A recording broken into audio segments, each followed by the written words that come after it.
welcome to the Graduate Job Podcast, your home for weekly information and inspiration to help you get the graduate job of your dreams. Hello and welcome to the Graduate Job Podcast with your host, James Curran. The Graduate Job Podcast is your home for all things related to helping you on your journey to find that amazing job. Each episode I bring together the best minds in the industry, speaking to leading authors, graduate recruiters and career coaches who bring decades of experience into a bite-sized weekly 30-minute-ish show. Put simply, this is a show I wish I had when I graduated. Hello and welcome to the Graduate Job Podcast. I'm back after a 6-month break from episodes where sadly I've been otherwise occupied with activities like moving house and changing jobs, but also lots of fun one-on-one career coaching. But I'm back with a cracking episode for you today. Now, by popular demand and to dispel the doom and gloom you hear about the graduate job market, I've got a listener of the show and course alumni from the How to Get a Graduate Job course, Sam, who joins us on the show to share his experiences of applying for public sector, governmental, NGO and charity graduate schemes, and how he ultimately got 2 offers, including one he took with the Financial Conduct Authority, the FCA. Now, Sam is just like you, a listener to the show who got in touch with me a year ago to sign up to the How to Get a Graduate Job course back in August last year. And in today's episode, he shares his experience of going through the application process for a range of different public sector graduate schemes, sharing his insights into what he learned from the different stages, from completing dozens of different psychometric tests, and his tips and tricks for passing the recorded video interview stage.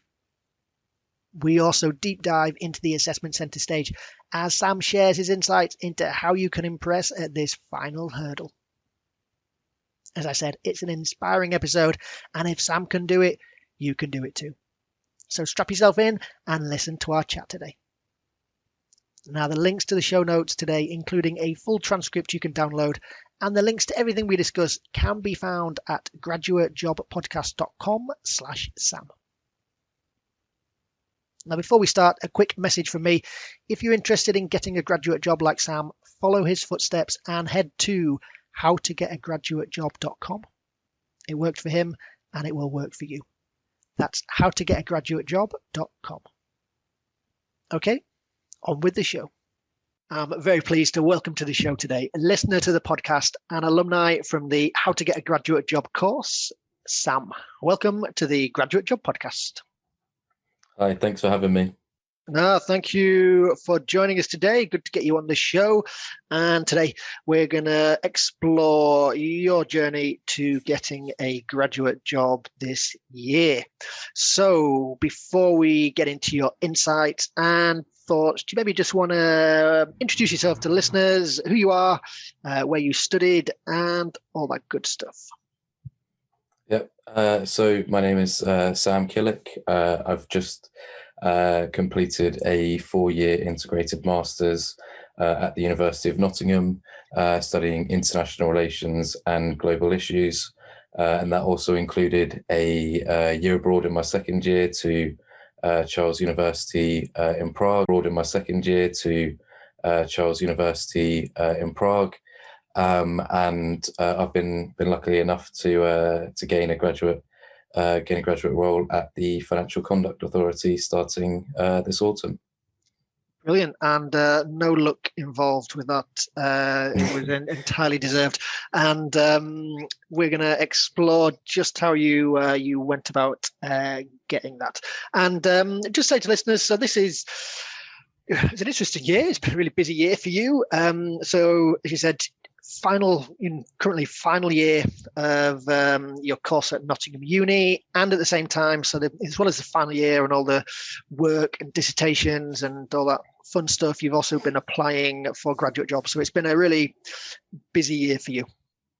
Yeah, definitely. A lot busier than I think I kind of expected. I knew obviously previous years and would take a lot of effort, and I knew that obviously as well applying for graduate roles would be a lot of hard work, but I suppose I didn't realise how time consuming that would all be. So it's definitely been very busy trying to balance all the applications and the different stages of that, with also making sure that I've been able to still get all my coursework done on time and meet those deadlines.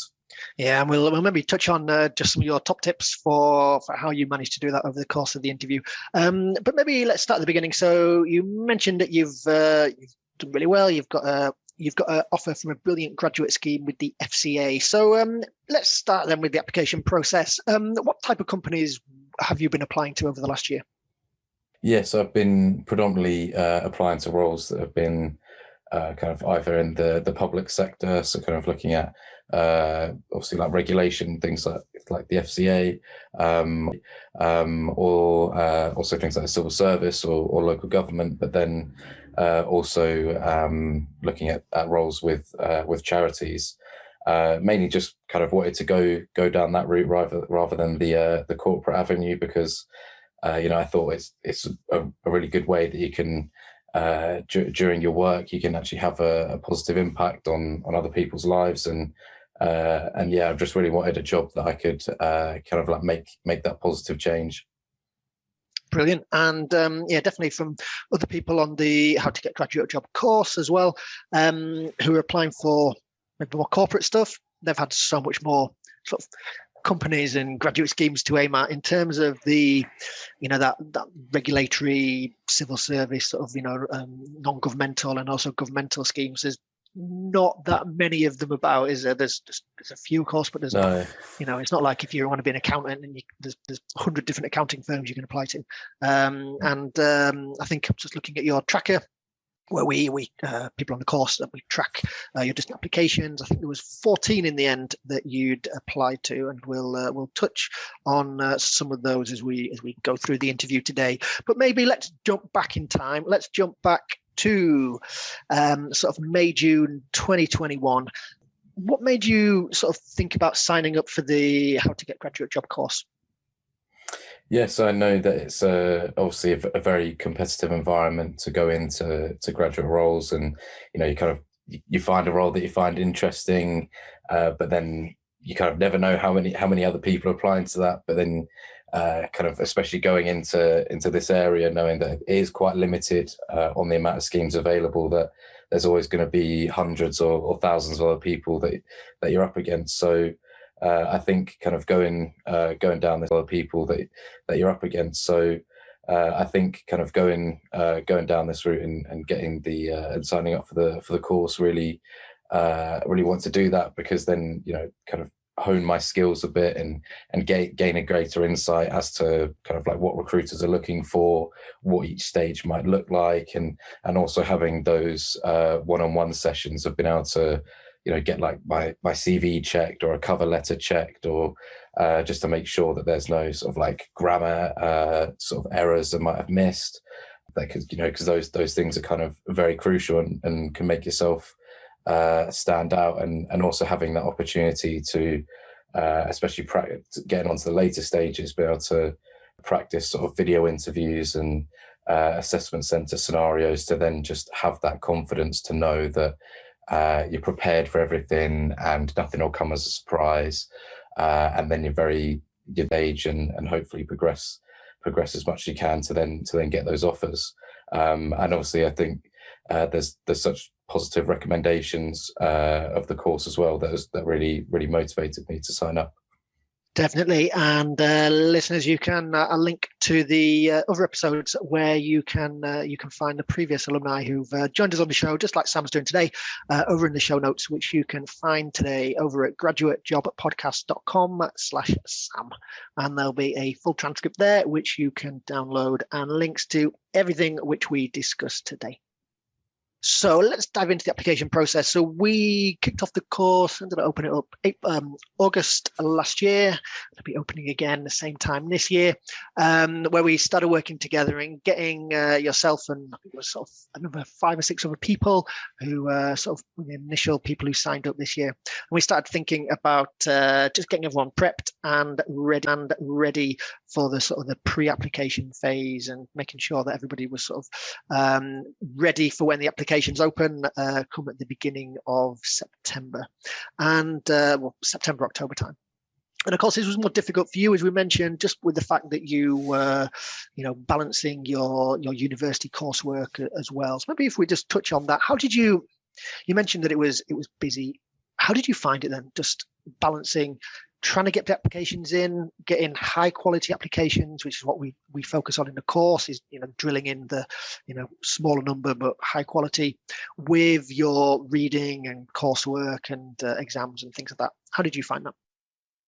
I'm not gonna lie, it was very, very tough, and I think that's something that I feel is very helpful to know going into that it is going to be difficult, but then there is the ability to kind of like take on the applications that are coming in, or that I was applying to, or the stages, progressing to different stages, or where my deadlines were. Kind of like my focus shifted around those key dates. So I suppose that was a main thing that I kind of like kept in focus of knowing that I have a certain piece of coursework during at this time, and I need to apply to this scheme by this certain date. And if I then get through this next stage, I have to complete that by another certain date. So then kind of like really plotting out what needed to be done, and by when. So then kind of like building backwards from that, and then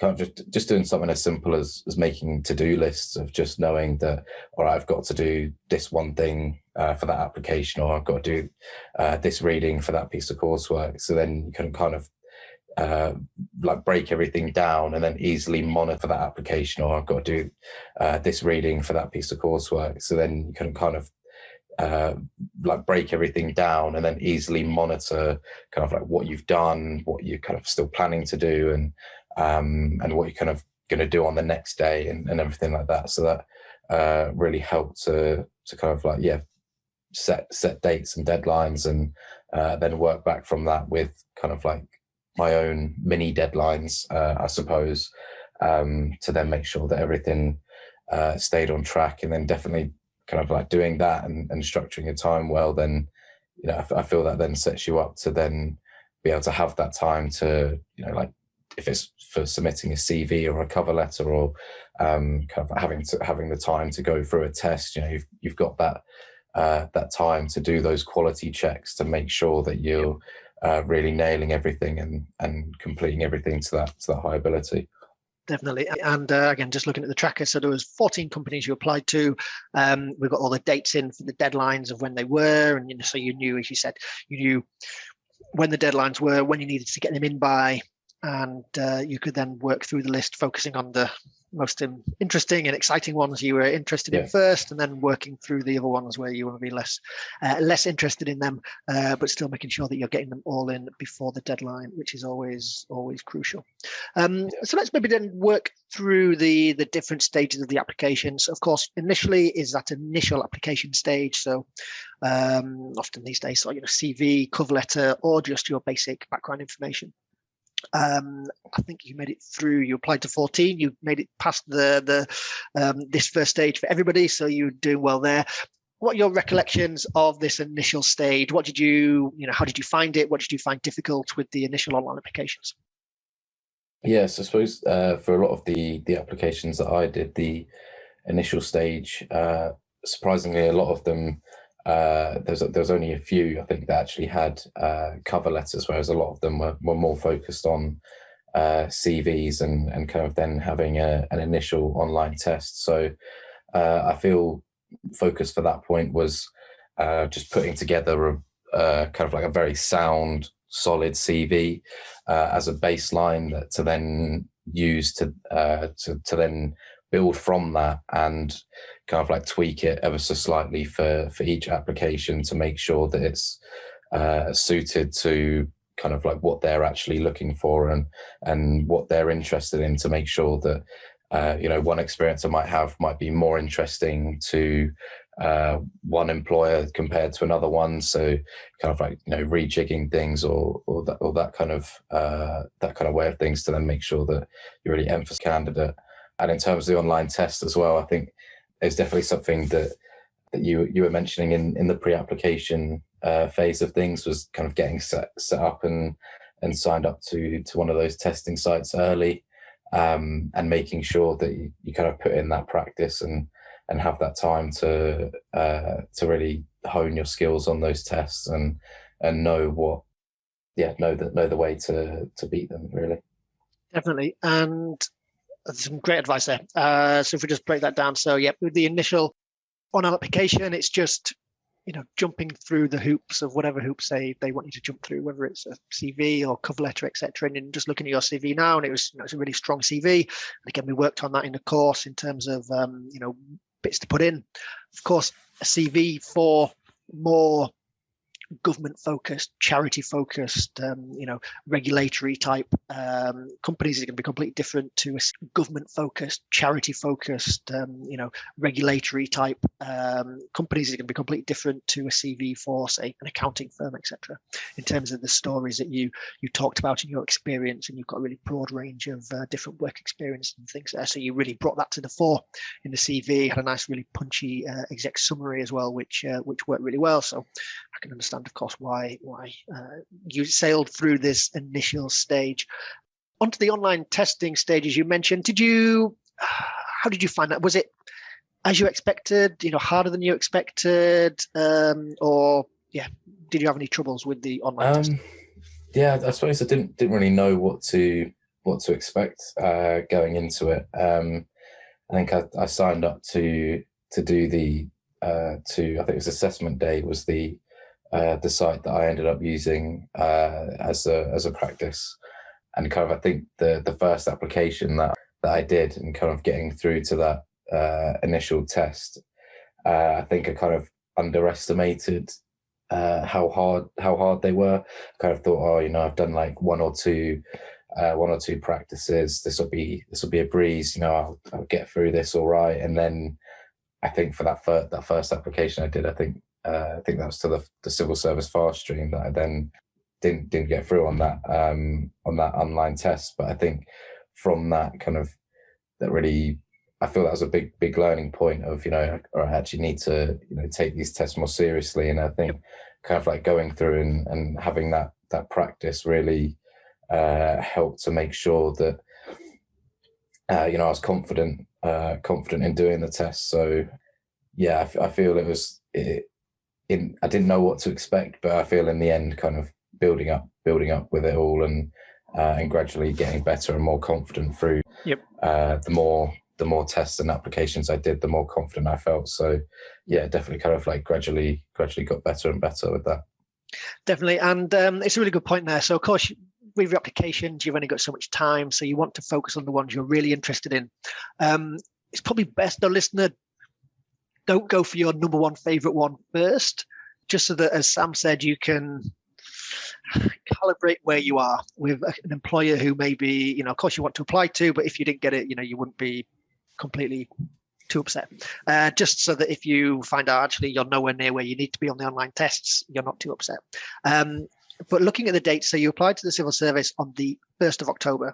You then did the test on the 5th of October. So as I've said previously, listeners, they don't give you long to complete the tests. So you need to make sure that you are up to speed and ready to do the tests as soon as you send in the online application. Otherwise, you're going to be if you're trying to frantically cram in all your online testing practice into sort of 5 days, it's going to be a struggle. So it was a shame that they came back so quickly for you to do the civil service one, because I know that was one that you were really interested in, and it's a really popular scheme, and it's a funny. So I've done the online test for that one. It's a funny one, isn't it? Because it's lots of you get scenarios, and you've got to, it's sort of situation judgment. So it's like video based. You get a video scenario, then you've got to sort of rank what you would do in those situations. Is that right for the civil service? Yeah. So I think there's a mixture of some some had video, some were just I think text, and it was ranking it of I can't remember if it was like agree to strongly disagree or something like that, or or ranking different actions. I'm trying to rack my brains as well now they were doing, but yeah, I remember it was a lot of different questions and a lot of different parts to it. Because kind of like following on from that, I ended up doing some other applications to civil service roles that weren't necessarily the fast stream. And those tests were they were structured in the same way, but they were, I feel, less intense. Like they weren't as lengthy as those ones. I think kind of also having done that first one and knowing what to expect, I was then able to do better in the other ones. And I think I was definitely the type of person like you just said to try and avoid doing. I was that person that got the test through and thought, oh, okay, now I need to do the practice, and you only have that, like you said, only have that limited amount of time. So definitely something I learned from. And just to give listeners a flavour of some of the other places you've applied, so the NHS graduate scheme was the next one. There was local government graduate scheme, charity works, cancer research, treasury, policy advisors, the health policy fast track scheme, Ofcom, Smart Work, CMA. So a range of different companies, organisations, as you mentioned, all in that governmental, regulatory, policy, charity sphere. And as I said, a smaller number of people to apply to. So moving on then, so from the online testing phase, you learned your lesson quickly with the civil service, and then you were up to speed and whizzed through all of those. And we were on to the video interview stage, and on the course we do the weekly sort of seminars and webinars we do lots of practice, getting people ready with the 2-minute answers to a range of questions. It was funny when you gave your brief intro then at the beginning of the call, when you mentioned studying out in Charles University in Prague. It suddenly flashed back to me the stories you tell about your time at that university as part of your sort of competency answers and things. How did you find the video interview stage? You did well in it, and you got through the vast majority of the stage of this one. How did you get used to the answering 2-minute questions, just quick fire? It's something that's quite hard to get used to. I remember kind of having those weekly calls. It'd always be the bit that you dread at the end and think, oh no, now I'm getting put on the spot in front of everyone, and I've got to rack my brain for the things that I've done to find something. But I generally feel those sessions were so helpful, because it was doing it that often, kind of, and that was, we started doing that before I think I'd even got to a video interview stage yet. So kind of knew what to expect early on doing it that way. But then I definitely think when the first one came through, I was really nervous for it, because I think that's the first, the first stage. They kind of like really see you speaking, and also you have that quick turnaround time of what you're going to get asked. So it was tough, but I think having the practice sessions, I think this stage was really where the one-on-one calls was really useful, because just being able to have that time to think of the type of questions that you might get asked in the video interview, and then kind of like you to then pose those to me and go through that whole scenario of everything, and then watching that back and actually finding out how I performed, and looking at some of the answers and thinking like, oh my God, that was dreadful, or why? Oh, I'm not looking at the camera, or I'm not smiling, or I'm not like being engaging or anything. So there's a lot that goes into it that you kind of don't really think about at the start. So it's quite a tough learning curve with the video interviews. Yep, and it really is just practice, and there's no better way. It is painful, right? Is watching yourself back. Nobody really likes doing it when you just, it's always when you see and hear yourself speak, you think, oh dear, do I sound like that? And they the verbal tics that I do. But it is such a powerful way to do it. And as I said, on the weekly webinars that we do, and the benefit as well of not just, of course, when you're under pressure and you do it yourself, but seeing other people, seeing the answers they give, seeing how they structure it, thinking, oh, that's a good way to do it, or picking up from other people is also a great way to learn. So, listeners, if you definitely, if you want to practice, you want to succeed like Sam, then make sure you do check out the course, which will be linked to over in the show notes at graduatejobpodcast.com/Sam. And just looking at the dates again in your tracker, so it's averaging probably about 6 weeks from the initial online application, and then the online testing tends to come very quickly within a couple of days. But it's looking, on average, it's sort of 6 weeks from that initial application to when you did the video interview. So listeners, just setting your expectations. This is just how long it takes. Sometimes maybe as quick as a month, sometimes could be a couple of months for people. So it does take a while to get there.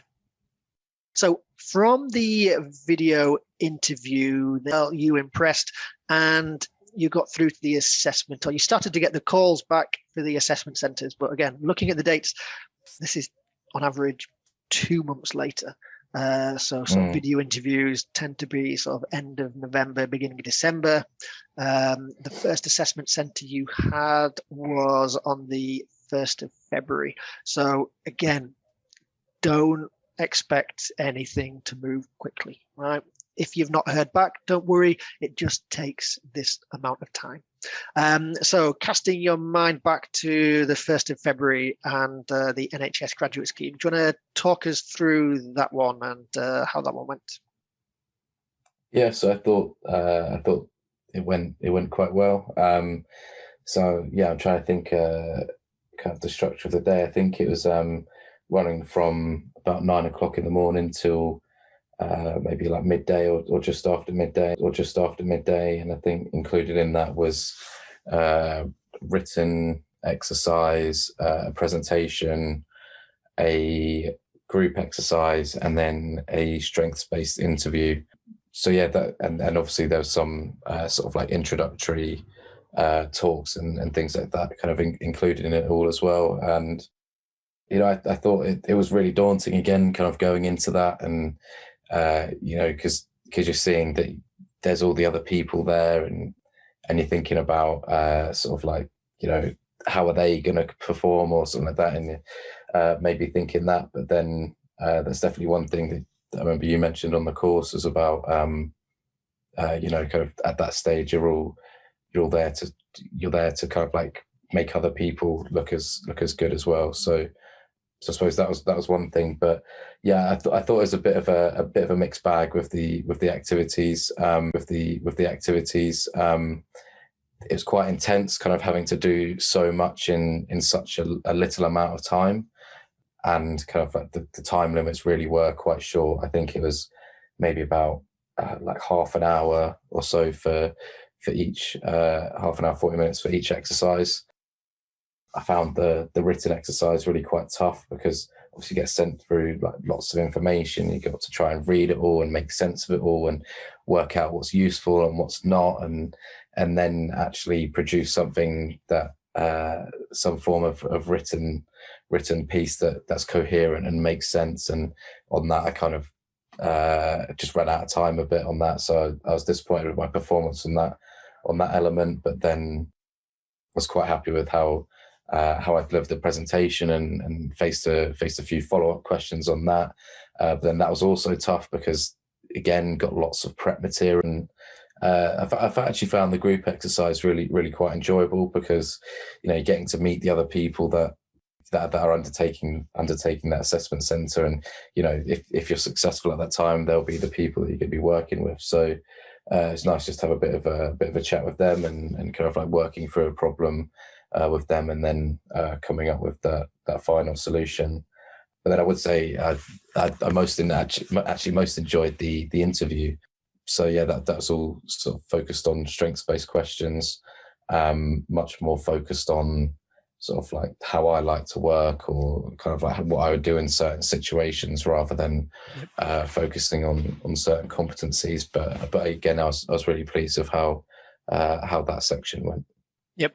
And similar to, as we talked about with the online testing, is you probably don't want, the first time you do the online testing to be someone you really want the job for. And similar to, as we talked about with the online testing is you probably don't want, the first time you do the online testing to be someone you really want the job for. And it's just same with the assessment centre. Assessment centres are really tough.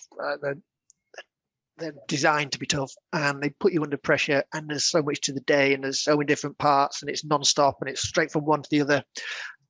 They're hard. And the first time you do one, it's tough.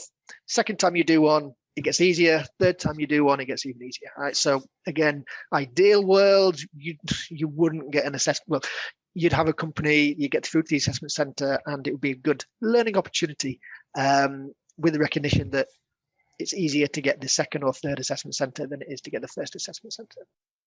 And ultimately, that was the outcome for this one. You didn't get an offer from the NHS. Can you remember what feedback they gave you in terms of why they didn't make an offer in the end? Well, I got it. The NHS one's a bit of a weird one. I got through.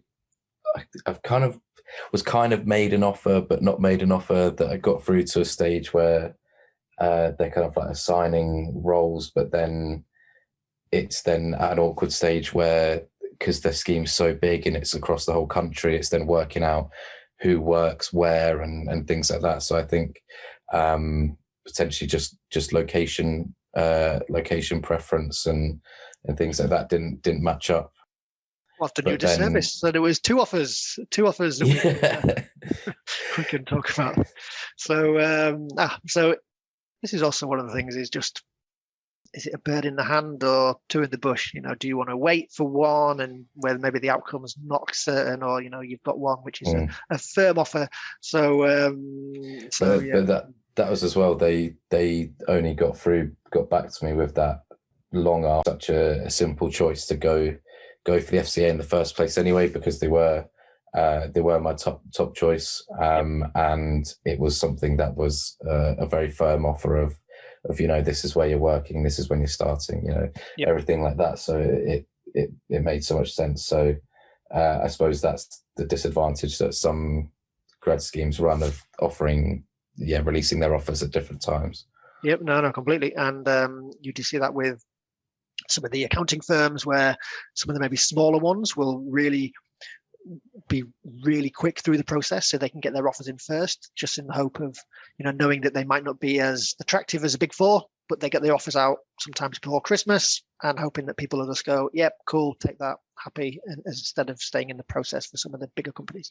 So it's definitely something to think about. So let's move on to the FCA then. So tell us about the FCA assessment centre. It's ideal to then, kind of having that first assessment centre, you then, you know how everything works and you know how it runs. So I definitely felt a lot more prepared and a lot more confident going into the FCA assessment centre, and it was slightly different in the sense that it didn't have a group exercise included in the session. It was just a written exercise, a presentation, and then an interview. So yeah, again, it was kind of with the written exercise and the presentation exercise. There was so much information to try and digest, and the types of activities was looking into.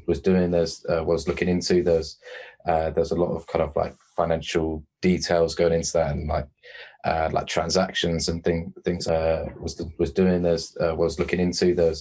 There's a lot of kind of like financial details going into that, and like transactions and things like that, having to look through. So it was definitely quite difficult trying to look out for those fine details within that would be really useful for the answer that were just planted there, but you could easily have just skipped over if you're kind of like rushing through it. And I definitely felt for the written exercise, I'd learned that I'm still going to be rushed for time, but just because the way it was structured in the form of sending an email to someone, I made sure, all right, at the get-go, put dear and then the person's name, and then have a sign off from me. So then however much I get done, it still looks like something that is a finished piece. So I definitely learned from that, and kind of learned to maybe spend less time looking through all the information, and then actually more than it was the same. Obviously, lots of information to go through, and kind of trying to plot out everything I wanted to say, and then having to fit that into the 5 minutes that he got to speak was quite difficult. And I did slightly overrun a little bit, but that was ended up being all right. And then there was lots of follow-up questions that were then asked off the back of that, of kind of like questioning why you were taking certain actions, or was there any additional things you'd do, and things like that. So definitely need to be able to kind of like think on your feet and make sure that you have a grasp of the information that they've presented to you. And then in terms of the interview, that was different in the way that was run from the NHS one, of the NHS Assessment Centre. It was very clear that they had the set amount of questions to go through that I think everyone asked, and that was just their process. Whereas with the FCA, it was fewer questions, but with each question that was asked, it was then I was then asked like 2 or 3 follow-up questions. I think more so just to get a better understanding of the kind of example that I use to say how I've kind of like shown that skill, or a time going through a certain experience. So yeah, it was different, but that's why I think it's also useful to kind of like know what examples you're going to use for different types of questions. Yep. Just so you know that if you're pushed on it, you know that, all right, yeah, I did this, and that's the reason I did it, and everything like that. So yeah, obviously all went well, and yeah, luckily resulted in getting the offer a few weeks later. Brilliant. And you did really, really well. And as you talked about there with the offers, and as you talked about there with the examples, it's something that we worked a lot on in the mock training sessions we did for the mock interviews, just really honing your examples. And you had really great, really relevant ones from your university coursework, from your volunteering. And it does pay, listeners, just make sure you've got a really good breadth of experience. It doesn't have to be it can be volunteering at the local charity shop, right? It doesn't matter what it is. It's just showing that you're outgoing, showing that you've got a range of interests and experiences that you can just replay back, especially if you're focusing on public sector type organizations. You want to be able to demonstrate an interest in the particular companies and schemes, etc., that you're going for. And Sam, you did that really, really well. So yeah, it was no surprise when they made an offer to you. Yeah, sorry, I was just gonna say then that I feel that was a really important. Really well. So yeah, I was no surprise when they made an offer to you.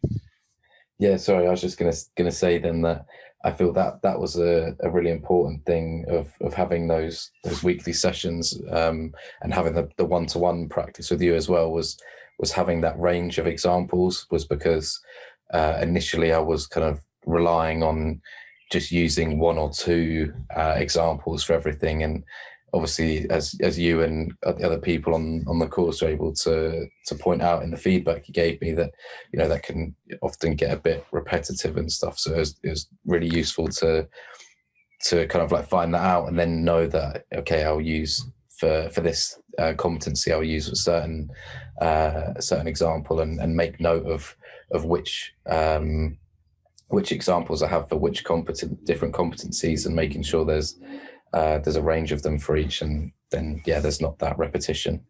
Yep. Just ranking sort of those offers. You still then were, from some of the slower companies and organizations that you'd applied to, you were then beginning to get assessment center offers coming through, but you knew that the FCA was your one, and you didn't even bother going to those. So, I mean, were you tempted to sort of go along, or for some of them you just knew that, nah, the FCA is where I want to be. There's no point even wasting my time going to the assessment centre? Yeah, I think I ended up doing just one more like assessment centre final interview after getting the FCA offer, but that was only because I think I got the offer on the Friday, and that was then on the Monday or the Tuesday. So I kind of thought, is it too late to cancel it anyway, or what do I have to lose? It's just happening right now. So I did that one, but with the other ones, I thought, with the amount of time and effort to go into, preparing for an assessment centre, then I just thought, if the FCA is my top choice and I know this is where I want to go and work, then it's not worth it so much kind of like putting in all of that. And I feel if I was to turn up on the day, I'd still know that the FCA is the place I wanted to work, even go into those sessions. So I feel my performance probably wouldn't have been that good anyway if my heart wasn't fully in it. So I think it was the right decision for me in the end. No, definitely. And look, as we talked at the beginning, this is during your 4th year uni, February, March time. Look, time is short, time is precious. There's no point going to something unless you're interested in it.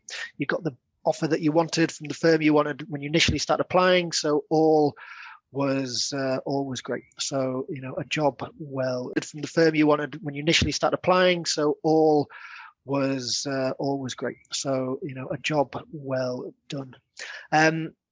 So Sam, that brings us sort of nicely to the end of your application story. Just conscious of time. So maybe one final question then. What advice would you give to someone who's maybe in two minds about whether they should sign up to the How to Get a Graduate Job course? Well, I think plain and simple, I'd say that they should do it because it's so useful. And I feel that the thing for me is that it really just helped to put my mind at ease throughout the whole process, because as we said before, it's so competitive, and having a lot of work to do it at certain times, whether you're either having university work and applying for a role, or whether it's you're already working and you're looking for a different job. Things will get stressful as well. So I feel signing up for the course, you have the course material that talks you through each stage of the application process, so what's going to happen, and then what they're going to be looking for from you, and that kind of really helps put you at ease throughout the whole thing of there's no surprises, and the fact that you kind of have those weekly calls that you catch up, you learn how other people are doing, and like I said, how they kind of answer questions, and you get that practice yourself. And also having that one-to-one experience with you of the coaching is, I feel, is the most valuable part potentially, because that's where you're really able to hone your skills and really ace each stage that you come up against. I think it would just be the whole experience of the course is well worth it. Sam, that is much for appearing on the Graduate Job Podcast. Thank you for having me. So there you go. Many thanks to the brilliant Sam for coming back on the show and sharing his experiences over the last year. And congratulations again, Sam, for getting that much sought after job with the FCA. It is very well deserved. Now, if you would like to follow in Sam's footsteps and get some structured help as you embark on your hunt for a graduate job, then don't be a stranger. Get in touch via hello@graduatejobpodcast.com and let's have a chat.